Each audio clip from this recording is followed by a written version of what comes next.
Hello everyone, welcome to my review of The Gray Man, the latest film from the Russo Brothers, the guys who brought us the last two Captain America films, as well as the last two Avengers movies. So yeah, the Russo Brothers, pretty high-profile directors if you ask me, delivered four of the greatest comic book movies of all time, and well, they have been done with the MCU for about 3 years now. Last year, they directed a movie called Cherry, which I thought was okay. Wasn't amazing like their other four movies that I know and have seen. So, I don't know. I didn't know if this was just going to be another okay movie from the Russo Brothers or if it was going to be another awesome movie from the Russo Brothers. I didn't know.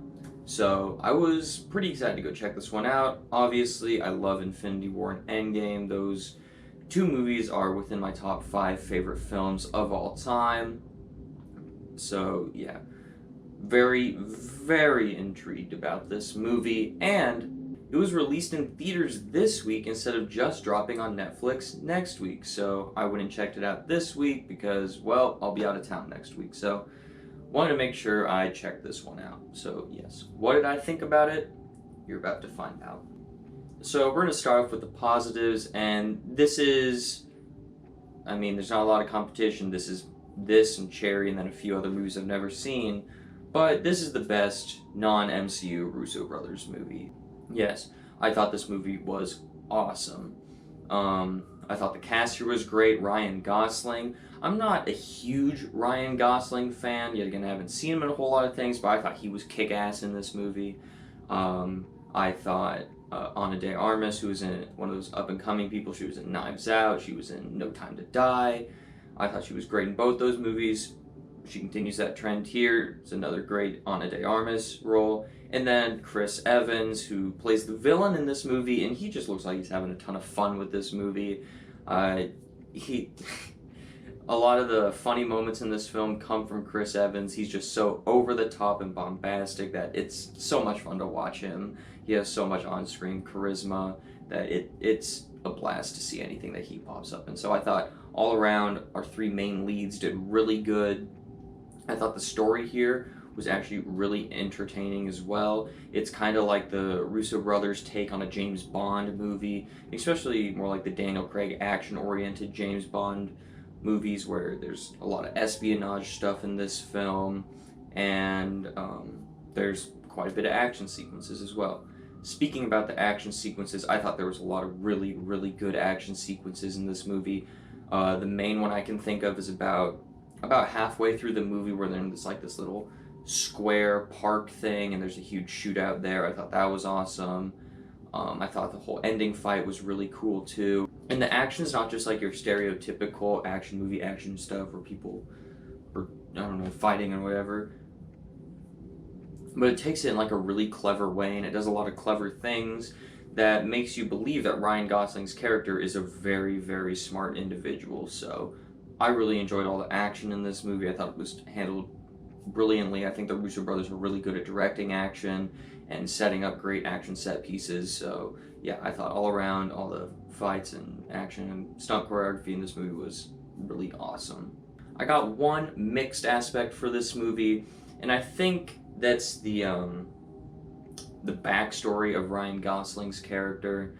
There's certainly some backstory there. It's hinted throughout the movie of what his backstory is and like how he is, but it's never like fully explored, developed, and explained.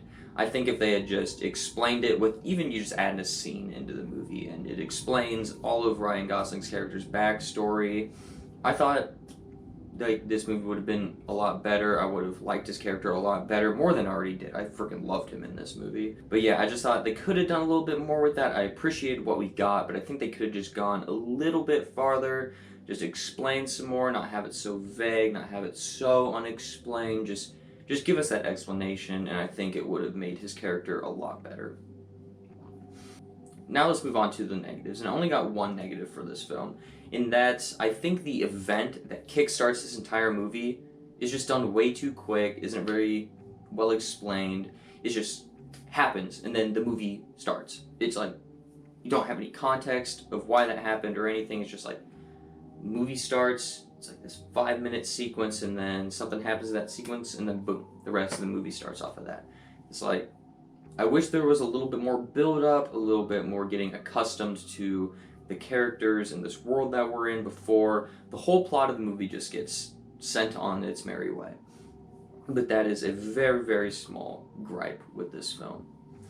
So overall, I really enjoyed The Gray Man. I was expecting to like it, but I really, really enjoyed this. So most likely you probably will not be able to check this thing out in theaters, but I definitely recommend checking it out on Netflix when it drops on July 22nd.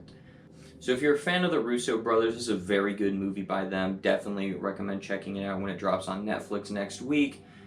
So yes, I thoroughly enjoyed this movie, and I was pretty surprised given I had never seen a trailer for this movie. So overall, I'm going to have to give this movie an 8.5 out of 10, and on the entertainment scale, I'm going to give it a 9 out of 10. So what did you think of The Gray Man? You probably haven't seen it yet, considering it drops on Netflix next week. But so yeah, after you've watched it, come back and comment on this video what you thought about it. Let me know if you liked it or disliked it, and tell me what worked and what didn't work for you on the film. Thank you for watching this video. If you would like to see other movie reviews I've done, I have a playlist on my channel for it. I probably got about a dozen of those backlogs, so you can go check those out. It would be much appreciated if you check those out. And as always, thank you for watching, and have a great rest of your day.